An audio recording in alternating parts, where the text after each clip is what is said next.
હા, જેમ આપણે જાણીએ છીએ કે કચ્છ જિલ્લો એ આંતરરાષ્ટ્રીય સરહદ ધરાવતો જિલ્લો છે અને અ, દેશની રાષ્ટ્રની એકતા અને અખંડિતતાને નુકસાન કરવા માટેના અનેકવાર પ્રયાસો થતા રહે છે. એટલે આ બાબતે ખાસ અ, અમારા જે રેન્જ આઈજી છે ચિરાગ કોડિયા સર અને એસપી શ્રી વિકાસ સુંદર સાહેબ દ્વારા અવારનવાર એલસીબી, એસઓજી અને લોકલ પોલીસ, સ્થાનિક પોલીસને સૂચનાઓ આપવામાં આવતી રહે છે.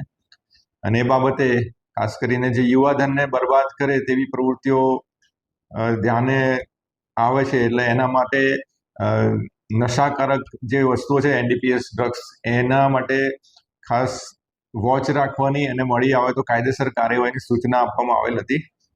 એ આધારે એસઓજીને બાતમી મળેલ હતી અને બાતમી આધારે એ લોકોએ કોડકી રોડ પર ઓક્સવુડ સોસાયટીમાં એક I-20 ગાડીમાં 41 ગ્રામ કોકેન અને 2 ગ્રામ અફીણનો મુદ્દામાલ પકડેલો છે, જેમાં 2 ઈસમોને એ મુદ્દામાલ સાથે પકડવામાં આવેલા છે.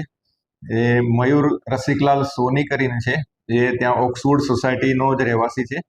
અને બીજો છે ગુરુદેવી સિંહ ઉર્ફે મનિંદર સિંહ સતનામસિંહ કારુ, એ પંજાબનો રહેવાસી છે. એ બંને ઈસમોને મુદ્દામાલ સાથે ગાડી અને રોકડા રૂપિયા અને કુલ 46 લાખ જેટલા મુદ્દામાલ સાથે પકડવામાં આવેલ છે. હા, એ લોકો આ બંને જણા આ કોકેનનો જથ્થો એક અઠવાડિયા પહેલા, એક સપ્તાહ પહેલા પંજાબથી લાવેલા હતા. એ લોકો જાતે ગયા હતા પંજાબ લેવા માટે.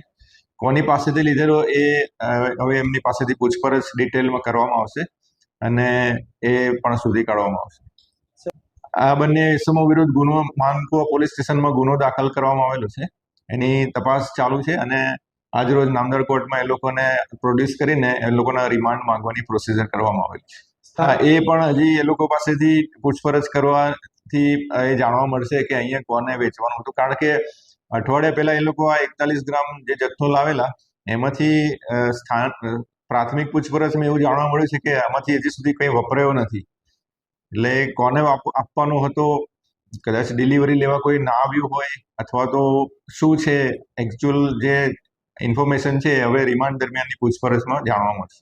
આ ગુરુદેવી સિંહ ઉર્ફે જે મનિંદર સિંહ છે એ છેલ્લા 10 વર્ષથી અહીંયા રહે છે અને એરપોર્ટ રોડ પર અને મિર્ઝાપર રોડ પર શાન એ પંજાબ નામની હોટલ ચલાવે છે.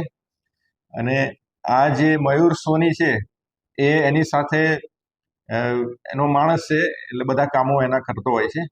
એટલે જે આ બંને જે હોટલના ચલાવનાર આ જે ઈસમ છે, એટલે એસપી સાહેબની બહુ તાકીદની સૂચના છે કે આ પ્રમાણેની પ્રવૃત્તિ કરવામાં એ સંડોવાયેલો હોય એની હોટલનું લાયસન્સ રદ કરવા સુધીની કાર્યવાહી પણ કરવામાં આવશે અને સખ્તમાં સખ્ત કાર્યવાહી કરવામાં આવશે એ પ્રમાણેની એસપી સરની સૂચના છે આપવામાં આવેલી છે.